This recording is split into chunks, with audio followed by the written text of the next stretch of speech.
Hey friends, welcome to a strange, informal, simple episode of Olivia's Corner. I'm Olivia. I talk about Dungeons & Dragons, I tell stories, talk about my experience as a dungeon master, how to play D&D, and I also talk about movies and film and things that I'm learning in those arenas. And I talk about myself because it's my channel. Welcome!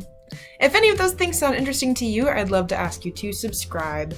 Hit that button, and then you will get notified when I put new content out.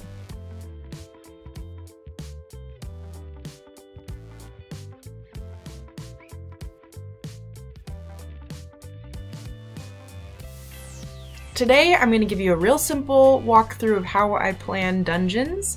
I am not an expert. This is basically my outline of how I personally, as an artist and person who thinks creatively, planned a dungeon. And my most specifically successful dungeon crawl. Let's get started. Because my friend group is still, as of right now, playing online, the first thing I did was literally just make a list of interesting things that I've seen in movies and played in games and played in video games that were like engaging things that were challenging or confusing to walk into that might be interesting in a D&D game. The next thing I did was take strips of paper while I was at work, taped them together into a really long roll, and started drawing out my ideas of what some of the rooms might look like. Some things I had to try to keep in perspective were things like challenges that make it not just literally crawling from room to room, but change the levels, or challenges that are not meant to just be hack and slash or jumping into combat. So my least favorite thing to run is combat because it feels like it's just a time eater. I understand that it's necessary, but I would rather plan intrigue. So today we're going to walk through just this basic little dungeon I prepared. It might not seem cohesive, and I was completely okay with it not being cohesive. The mushroom room indicates nothing about the show-off room, the spinning room, or the final room. Like, they did not flow together very well, but honestly, as a DM, I have run away from ideas that they all need to be completely themed perfectly. They all need to match. If you've never been a DM before and don't plan on being a DM, or are just, you know, a player or someone who doesn't really play D&D, one of the things that is my favorite about the world of D&D is, like, for example, my players came into this room via the river that flows into this sort of waterfall. There's like a 15-foot drop and there's a pool of water. There are no visible exits to this room. They had to strategize and figure out, first they had to investigate, find out what the mushrooms were about, find out what else was in the room, climb the trees. One of them looked for carved initials in the trees. That was clever. Figure out what the cinnamon rolls are that are stalagmites. Cool, stalagmites. And strategize what to do once they had discovered this information. The result ended up being that they ate the shrinking mushrooms, which is what I intended, and exited out this sort of exit over here through the cave. One way or the other. I'm gonna go this way to go further into the cave tunnel systems. But as a player, you get to look at something like this in a game of D&D and come up with things, I guess. Ingenuity is encouraged. Creativity is helpful. Problem solving, all the stuff you learned in math class that made you good at A plus B equals C, those are things that you get to look for and apply in these kinds of situations. That is probably why I like puzzles. Just as an example, and DMs, any of you who are interested, you are welcome to take inspiration from concepts that I've drawn. I kind of want to go through some of the challenges that I built into this thing. First room, right here. The first room that my players walked into was hidden behind a magical shield, and then they had to pull the stones away to reveal like a ritual chamber. It looked like there were these sort of tables in the center of the room. These are columns, little circles are. There were two side chambers. That's what those sort of like handles or ears look like on the side of my elephant head. Stairwells down. And like this chamber is like jail cells, and this chamber had a carpet in it that they did not take with them. but there were will-o-wisps. That's a classic D&D monster that floats up out of a jar, and you have to destroy its jar in order for it to stop re-emerging to hurt you. There were like embalming tools in the chamber with the carpet, indicating that this had been some sort of ritual chamber where they were, you know, cleaning out bodies. It was like 400 years ago or something. It was an ancient chamber with dust and skeletons. Then they went down some stairs into a room where there were 2 completely pitch dark rooms, and they had to figure out whether they wanted to go into A or B. And one of the things that I thought made the world more immersive in my world is that as this was an ancient chamber, there were supposed to be guardians in rooms A and B, labeled here. But instead of guardians, there were the corpses of long dead guardians, that whoever had previously been maintaining and feeding these creatures had not come back in 400 years or however long. I guess my players didn't really find out. And had not fed the creatures, and thus they had died of starvation. So my players took like some of the teeth from the creatures that they found, but that was an interesting alternative to me. Rather than running combat, there was an option for there to be 2 monsters, and I was gonna have these like gates slam shut as soon as 3 people walk into a room, so that it was only 3 people in the room against the monster, and that balances combat better for me. But I thought it was more interesting and more conducive to have dead monsters. The next thing was a collapsed partially tunnel. Through the tunnels they get to the cool room that I did the cool tiles on, which had the collapsed hole in the center of it that fell into the room with the acid pits. One thing I did not anticipate is that there was a collapsed doorway across the way that would have been like the original way through. And one of the players was like, why don't we just pull the like rocks out of the way and go through this way? And as a DM I was like, damn it! I didn't think of that. What if they were like... It's important to me to never punish creativity, so I don't know how I would have made them go into the next room, other than maybe they would have started to pull through and something would have shoved them backwards, or a gust of wind, or the next chamber would have been the acid pits. I would have had to find a way to make it follow through to the next thing, but I never want to punish players for not going the exact direction I want them to go. Anyway, the next bit was acid. There were acid pits in the ground. It was burning through the ground. It smelled really caustic. I like describing the scents. And there were little creatures that came out, and they had to persuade the little creatures to not get into combat with them.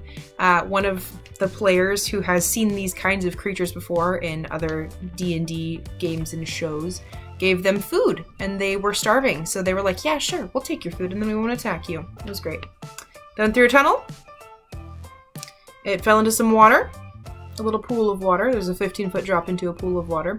And then there was a stream along there, like I showed on the previous picture. They had to figure out how to get through there, as I discussed.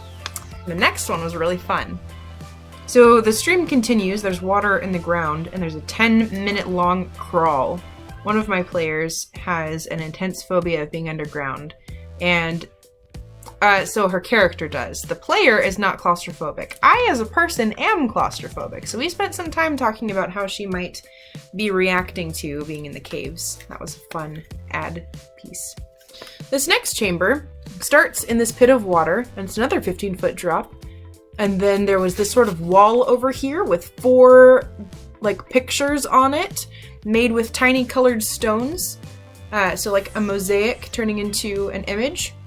And it was a puzzle, and there was a hole in the wall on the side, and then there were some undead creatures kind of milling about because this whole thing had to do with a city that was experiencing ghosts and undead in the night. And I was like, there's my through line! I've got to have some undead in these chambers. So they fought some undead, and as soon as they had killed these zombie-like creatures, they fell to the ground, and then a pulse of black energy came throughout the whole room, originating at that little wall with the 4 mosaic designs, and the creatures reanimated. All the things they had just killed got back up and started fighting them again. Because why not? There was a whole puzzle about there being stones missing from the mosaic designs, and they had to reunite the stones and then turn off the black energy. And then they climbed my super dope staircase and got into this room. This room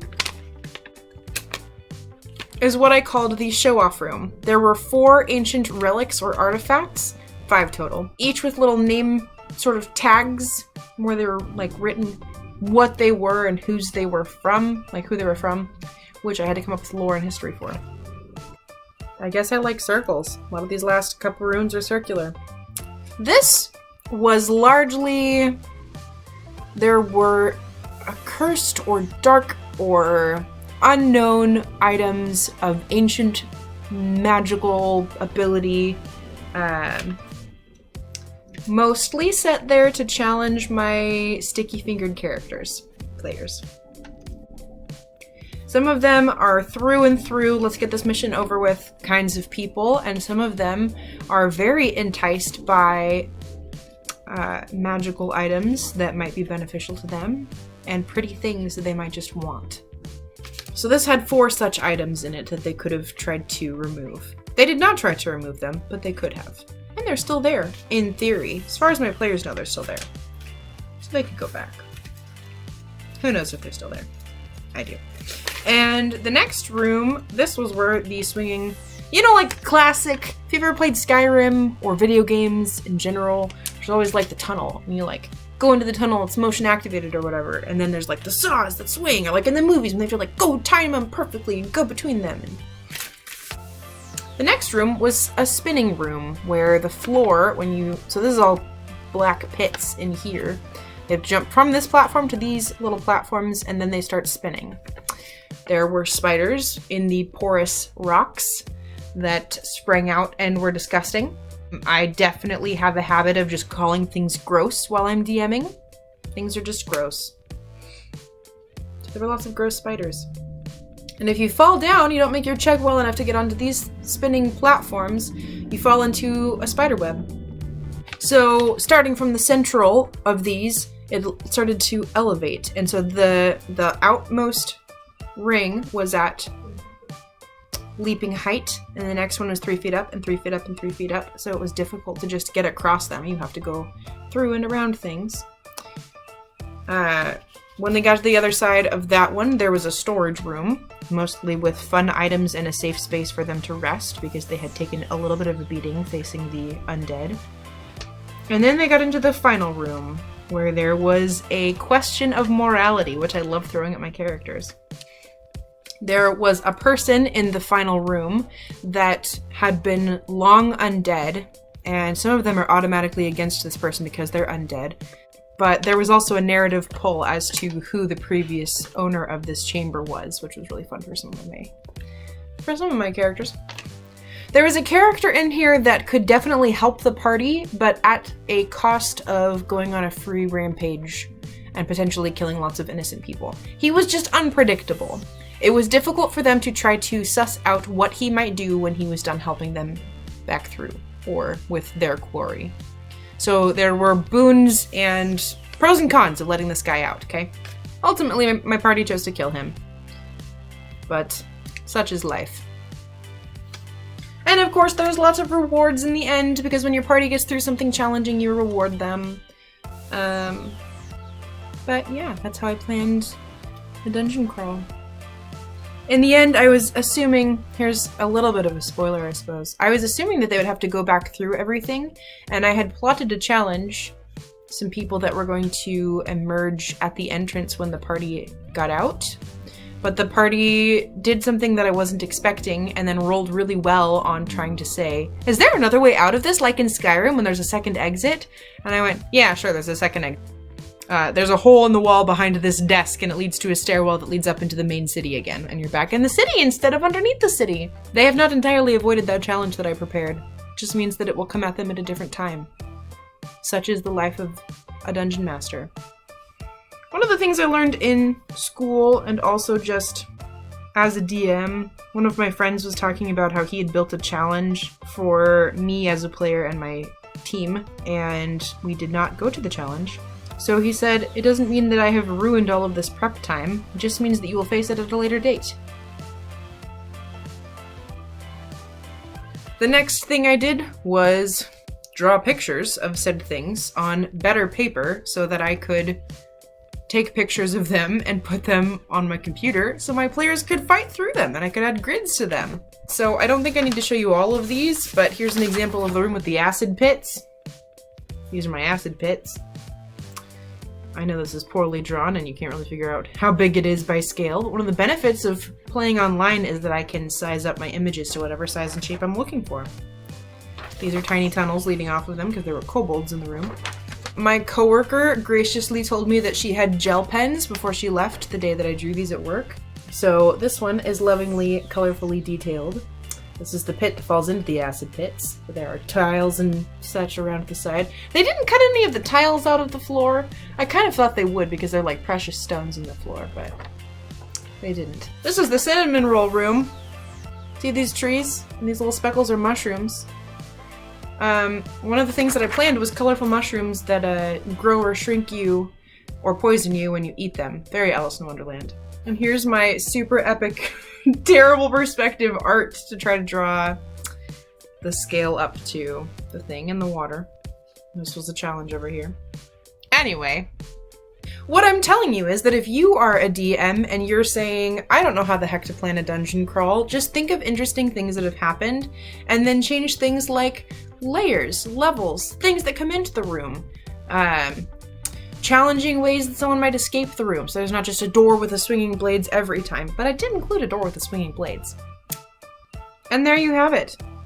I'm no expert at being a dungeon master. One of the things that has been the most helpful for me in learning flexibility and improvisation is following sort of trails of thoughts that players have, asking questions, and then allowing their creative ways of getting out of things to be okay.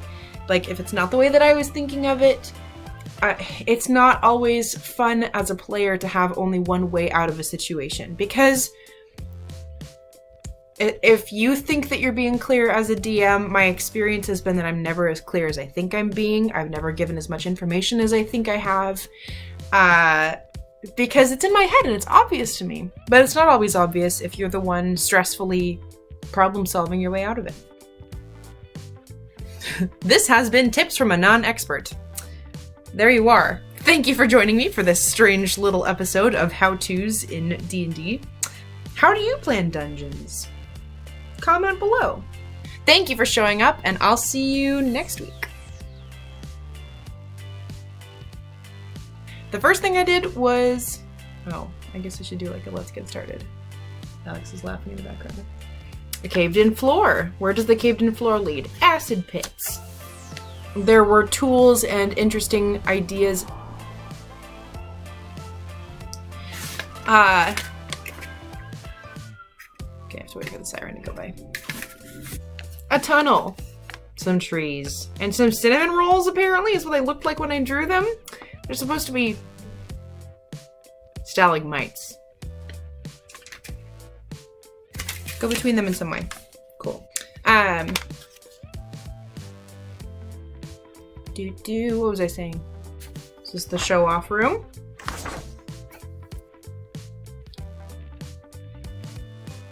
That's it for today, and I'll see you next week.